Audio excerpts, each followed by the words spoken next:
বাংলাদেশের রাজনীতিতে চলছে এক অদ্ভুত শূন্যতা। ফ্যাসিবাদের বিদায়ে যখন নতুন দেশ গড়ার অঙ্গীকার সাধারণ ছাত্র জনতার, তখন ভিন্ন ভিন্ন কলহের সন্ধান মিলছে দেশ জুড়ে। একদিকে কেউ বা মাজার ভেঙে গুড়িয়ে দিচ্ছে, আবার কেউ বা ভাঙছে মন্দির। সাম্প্রদায়িক সম্প্রীতি বলে যে ঐতিহ্য রয়েছে নদীমাতৃক বাংলাদেশের, তা যেন স্পষ্টই হুমকির মুখে। বিশেষ করে ইসলাম ধর্মের ভিন্ন মতাদর্শগত আদর্শের অনুসারীরা যেন একে অপরের প্রতি ঘৃণা ও বিদ্বেষ ছড়াতে শুরু করেছেন। কেউ বা সমালোচনা করছেন সুফি ঘরানার আলেমদের, আবার কেউ বা আছেন ওয়াহাবি কিংবা সালাফিদের নিয়ে। এক পক্ষ আরেক পক্ষের বিরুদ্ধে কথা বলাই যেন বর্তমান ওয়াজ মাহফিলের রেওয়াজ হয়ে উঠেছে, যে কারণে বাংলাদেশের আনাচে কানাচে ছড়িয়ে ছিটিয়ে থাকা মাজারগুলোতে হামলা হলেও এখনো পর্যন্ত কোথাও কেউ এসব দুর্বৃত্তদের আটকাতে পারেনি। আইন শৃঙ্খলা কার্যত অচল হয়ে আসছে কেন 5ই আগস্টের পর থেকে, যে কারণে ম্যাজিস্ট্রেসি ক্ষমতা দেওয়া হয়েছে বাংলাদেশ সেনাবাহিনীকে। এরই মাঝে হামলা হয়েছে বাংলাদেশের জনপ্রিয় আলেম এবং আলোচিত ইসলামিক বক্তা মুফতি গিয়াসউদ্দিন তাহেরীর গাড়ি বহরে। গত 30 সেপ্টেম্বর সোমবার সম্প্রতি ব্রাহ্মণবাড়িয়া শহরে টিএ রোডে আলোচিত ইসলামী বক্তা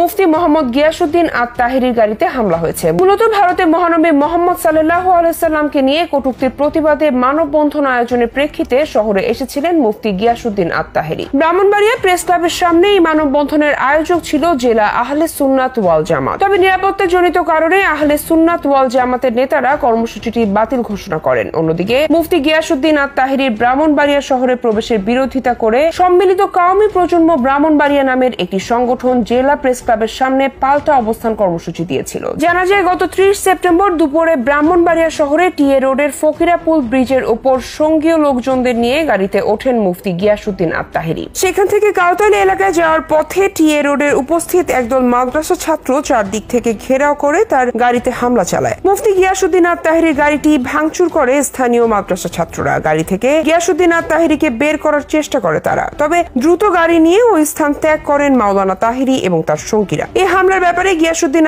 তাহেরী জানিয়েছেন, বেলা 2:30টার দিকে ফকিরাপুল ঘেরাপট্টি সেতু থেকে কাউতালী যাওয়ার পথে টিএ রোডের জামিয়া ইসলামী ইউনুসিয়া মাদ্রাসার বরাবর পৌঁছালে মাদ্রাসা ছাত্ররা গাড়িতে হামলা ও ভাঙচুর করে। গাড়ির ভাঙা কাচের কণা আমাদের গায়ে পড়ে, আমাদের কোনো কথা শুনতে চায়নি তারা। বিষয়টি সদর থানা পুলিশকে জানিয়েছিল বলে উল্লেখ করেন মাওলানা গিয়াসউদ্দিন তাহেরী। পাশাপাশি দ্রুতই অভিযোগ পুলিশে জানাবেন বলে উল্লেখ করেন তিনি। এই বিষয়ে জানতে চাইলে সম্মিলিত কওমি প্রজন্মের সমন্বয়ক কাজী সাইফুর রহমান মুন্নার দাবি, প্রশাসন অনুমতি না দেওয়ার পরও তারা এসেছিলেন। মাদ্রাসা ছাত্র ও তৌহিদি জনতা বলতে চেয়েছিলেন আপনারা চলে গেলে ভালো হয়। এ নিয়ে ফকিরাপুলে হাতাহাতির ঘটনা ঘটে, মাদ্রাসা ছাত্রদের মারধর করা হয়েছে বলেও অভিযোগ করেন কাজী সাইফুর রহমান মুন্না। তবে ব্রাহ্মণবাড়িয়া সদর থানার ভারপ্রাপ্ত কর্মকর্তা মোহাম্মদ মোজাফফর হোসেনের মতে টিএ রোড দিয়ে যাওয়ার সময় মাওলানা গিয়াসউদ্দিন তাহেরীর গাড়িতে ঢিল মারা হয়। গাড়ির সামনে ও সাইডে ঢিল পড়ে। তার একটি প্রোগ্রাম ছিল, এই বিষয়ে গোয়েন্দা রিপোর্ট ছিল প্রোগ্রাম করতে এলে ঝামেলা হতে পারে। আমরা বলেছিলাম ডিসি সাহেবের অনুমতি ছাড়া যাতে প্রোগ্রাম না করে। তাহেরী সাহেব আমাকে ফোন করে গাড়িতে হামলার অভিযোগ জানিয়েছিলেন, লিখিত দিলে ব্যবস্থা নেব বলে জানিয়েছেন থানার